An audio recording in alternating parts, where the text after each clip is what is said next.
Multiplication of integers. तो अभी हम फर्स्ट केस पढ़ेंगे, मल्टीप्लिकेशन ऑफ टू इंटीजर्स। तो इसके लिए 4 केस बन सकते हैं। पहला केस, दोनों इंटीजर पॉजिटिव हो। सेकंड केस, पहला इंटीजर नेगेटिव हो। Third case, second integer negative हो। और फोर्थ केस, दोनों ही इंटीजर नेगेटिव हो। तो इसमें क्या आंसर आएगा? अगर दोनों इंटीजर पॉजिटिव रहते हैं तो जो फाइनल आंसर आएगा वो दोनों इंटीजर का मल्टीप्लिकेशन रिजल्ट वैल्यू आएगी और आगे प्लस का साइन आएगा, मतलब प्लस इंटू प्लस प्लस होता है। वैसे ही अगर एक वैल्यू, दोनों में से कोई सी भी एक वैल्यू अगर नेगेटिव है तो जो फाइनल आंसर आता है वो नेगेटिव में दोनों का मल्टीप्लिकेशन आता है। जैसे कि यहाँ पे दोनों में से एक वैल्यू नेगेटिव है तो फाइनल आंसर क्या आएगा? नेगेटिव आएगा और दोनों का मल्टीप्लिकेशन रिजल्ट आएगा। वैसे ही यहाँ पे भी दोनों में से एक वैल्यू, मतलब सेकेंड वाली वैल्यू नेगेटिव है तो फाइनल आंसर जो आएगा वो नेगेटिव आएगा और दोनों का मल्टीप्लिकेशन रिजल्ट आएगा। और अगर दोनों वैल्यू नेगेटिव होती है तो फाइनल आंसर प्लस आता है, साथ में दोनों का मल्टीप्लिकेशन रिजल्ट भी आता है। तो इसकी ट्रिक क्या है? अगर when both have same sign, मतलब कि दोनों इंटीजर के अगर सेम साइन है, भले ही वो प्लस प्लस हो या माइनस माइनस हो, final result will be positive and with multiplication result. मतलब कि वैल्यू क्या आएगी? पॉजिटिव आएगी और उन दोनों के मल्टीप्लाई के साथ आएगी। मतलब कि positive value plus result of multiplication, दोनों को मल्टीप्लाई करने के बाद जो फाइनल आंसर आता है वो। और अगर if any one value is negative, so the final answer is also negative with the multiplication result। मतलब दोनों में से कोई सा भी एक वैल्यू अगर नेगेटिव होता है, चाहे वो फर्स्ट वाला हो या सेकंड वाला हो, तो फाइनल आंसर हमारा नेगेटिव में आता है और साथ में उनके मल्टीप्लिकेशन के रिजल्ट के साथ। नेक्स्ट है मल्टीप्लिकेशन ऑफ 3 और मोर इंटीजर्स। अगर इंटीजर 3 या 3 से ज़्यादा है तो फिर क्या करना होगा? तो पहला पॉइंट है, सबसे पहले हमें सारे नेगेटिव इंटीजर्स का काउंट करना है। सारे नेगेटिव इंटीजर का काउंट करना है।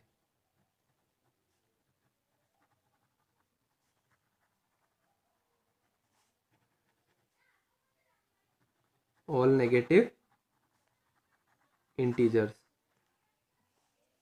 देन उन सब का प्रोडक्ट कर देना है। जो भी प्रोडक्ट वैल्यू फाइनल आंसर आएगा उनका प्रोडक्ट, यानी मल्टीप्लाई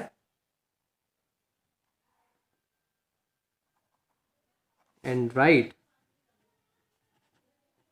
फाइनल आंसर।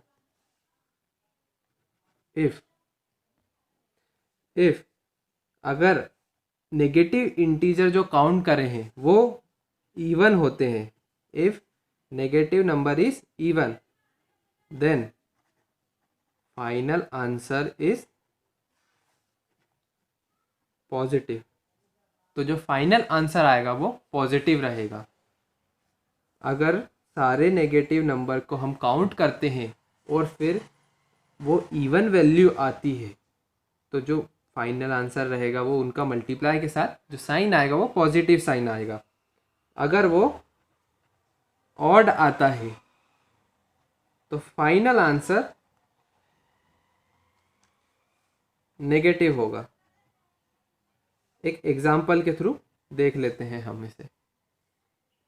तो लेट हमें मल्टीप्लाई करना है 2 इंटू -4 इंटू -3 इंटू +4 इंटू -2। तो सबसे पहले नेगेटिव इंटीजर को काउंट कर लेते हैं। तो 1 2 3, तो 3 नेगेटिव इंटीजर्स हैं। फिर उसके बाद फाइनल हमें पहले प्रोडक्ट कर देना है। तो 2 इंटू 4 8, 8 4 ज़ा 24, 24 इंटू 4, 24 इंटू 4 96 एंड 96 इंटू 2 192, 192। अब देखना है कि इंटीजर हमें क्या आ रहा है, ऑड आ रहा है या इवन आ रहा है। 1 2 3, 3 हमने गिने थे तो 3 क्या होता है, ई ऑड होता है। तो फाइनल आंसर क्या होगा हमारा, नेगेटिव। फाइनल आंसर हमारा नेगेटिव होगा। दूसरा एग्जांपल ले लेते हैं। 2 इंटू -4 इंटू -3 इंटू -2 इंटू -4। अब हम नेगेटिव इंटीजर की वैल्यू काउंट करते हैं। तो कितना आ रहा है, 1 2 3 4। ये कितने हैं, इवन है। तो फाइनल आंसर क्या आएगा हमारा, पॉजिटिव वैल्यू आएगी। और अब हम मल्टीप्लाई कर लेते हैं हर एक इंटीजर को। 2 इंटू 4 8, 8 4 ज़ा 24, 24 इंटू 2 48, 48 इंटू 4 192। और हमारे नेगेटिव इंटीजर कितने थे, 4 थे, जो कि इवन वैल्यू है। तो फाइनल आंसर हमारा पॉजिटिव में 192 आ जाएगा। अब हम पढ़ने जा रहे हैं properties of multiplication of integers. वही अभी हमने पढ़ा था इंटीजर की प्रॉपर्टीज सबमिशन और सब्ट्रैक्शन में। अब हम पढ़ने जा रहे हैं मल्टीप्लिकेशन में। तो क्लोजर प्रॉपर्टी क्या बोलती है कि किसी भी दो इंटीजर का अगर हम मल्टीप्लाई करते हैं तो जो फाइनल आंसर आता है वो भी एक इंटीजर होगा। तो a इंटू बी करा c आया तो c जो होगा वो भी होगा इंटीजर। अब सेकेंड प्रॉपर्टी क्या बोलता है, कम्यूटेटिव प्रॉपर्टी। कम्यूटेटिव प्रॉपर्टी, अगर किसी दो इंटीजर का हम मल्टीप्लाई करते हैं और वापस हम उसका ऑर्डर चेंज कर देते हैं। अभी a इंटू बी था, अब हम इनको b इंटू ए कर देते हैं तो भी उसका आंसर सेम ही रहेगा। ये कम्यूटेटिव प्रॉपर्टी बोलती है। थर्ड प्रॉपर्टी है मल्टीप्लिकेशन बाय ज़ीरो। तो किसी भी नंबर में या इंटीजर में, किसी भी इंटीजर में अगर ज़ीरो का मल्टीप्लाई करते हैं तो फाइनल आंसर क्या आता है, ज़ीरो। तो ये क्या हो गया, मल्टीप्लिकेशन बाय ज़ीरो प्रॉपर्टी। अब multiplication of identity. Multiplication of identity.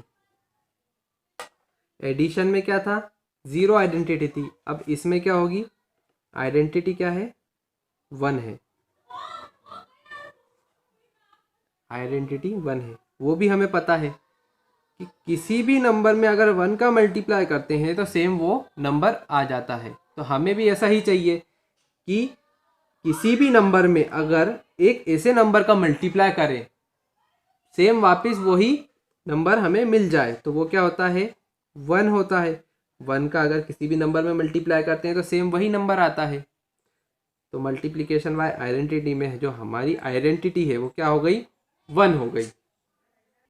Associativity for multiplication जो नेक्स्ट प्रॉपर्टी है, तो इसमें भी सेम ऐसा ही रहता है जो हमने एडिशन में पढ़ा था एसोसिएटिविटी के लिए, कि अगर किसी भी 3 नंबर में से 2 पहले नंबर का मल्टीप्लाई करके बाद में दूसरे नंबर में मल्टीप्लाई करें तो जो आंसर आता है वो किसके बराबर होता है, पहले नंबर को छोड़ के दूसरे और तीसरे नंबर को साथ में मल्टीप्लाई करें, फिर उसको हम फर्स्ट नंबर के साथ मल्टीप्लाई करें जो रिजल्ट आ रहा है, तो जो हमारा आंसर रहेगा वो पहले वाले के आंसर के बराबर रहेगा। तो ये क्या होती है, एसोसिएटिव प्रॉपर्टी। एक एग्जांपल ले लेते हैं। ए की वैल्यू हो गई -4, बी की वैल्यू हो गई 2, सी की वैल्यू हो गई -3। तो रिजल्ट क्या आएगा हमारा, 4 2 ज़ा 8, मतलब -8 आ जाएगा, क्योंकि माइनस इंटू प्लस क्या होता है, माइनस होता है। तो 4 × 2 8 -8, -8 इंटू, अभी हमने इसको पहले साथ में ऑपरेशन करा है, तो -8 into -3, -8 into -3, minus into minus plus हो जाता है, 8 3 ज़ा 24। ये क्या हो गई, अभी लेफ्ट हैंड साइड की वैल्यू हो गई। अब ऐसे ही हम राइट हैंड साइड की वैल्यू सॉल्व करते हैं। ए की वैल्यू क्या थी, -4 इंटू बी की वैल्यू 2 इंटू -3, -4 को ऐसे ही रहने देते हैं, 2 इंटू -3 -6 हो गया, -6 इंटू -4 प्लस का 24 हो गया। वैसे ही अब नेक्स्ट प्रॉपर्टी है डिस्ट्रीब्यूटिव प्रॉपर्टी। डिस्ट्रीब्यूटिव प्रॉपर्टी, ये प्रॉपर्टी क्या कहती है कि अगर हम, कहती है कि a into b plus c equal to, मतलब जो a है वो ब्रैकेट जब ओपन होगा तो वो b और c दोनों के पास जाएगा, मतलब दोनों के पास डिस्ट्रीब्यूट होगा। b, अभी ये मल्टीप्लाई का ऑपरेशन है, तो a b के साथ भी मल्टीप्लाई होगा प्लस c के साथ भी मल्टीप्लाई होगा। ये क्या होती है, डिस्ट्रीब्यूटिव प्रॉपर्टी होती है। a into b plus c equal to a into b plus b a into c, ये होती है डिस्ट्रीब्यूटिव प्रॉपर्टी। अगर बीच में माइनस का साइन भी होता तो भी ए बी के साथ मल्टीप्लाई होता और सी के साथ मल्टीप्लाई होता, पर साइन यहाँ पे प्लस की जगह माइनस का हो जाता। तो ये होती है हमारी डिस्ट्रीब्यूटिव प्रॉपर्टी।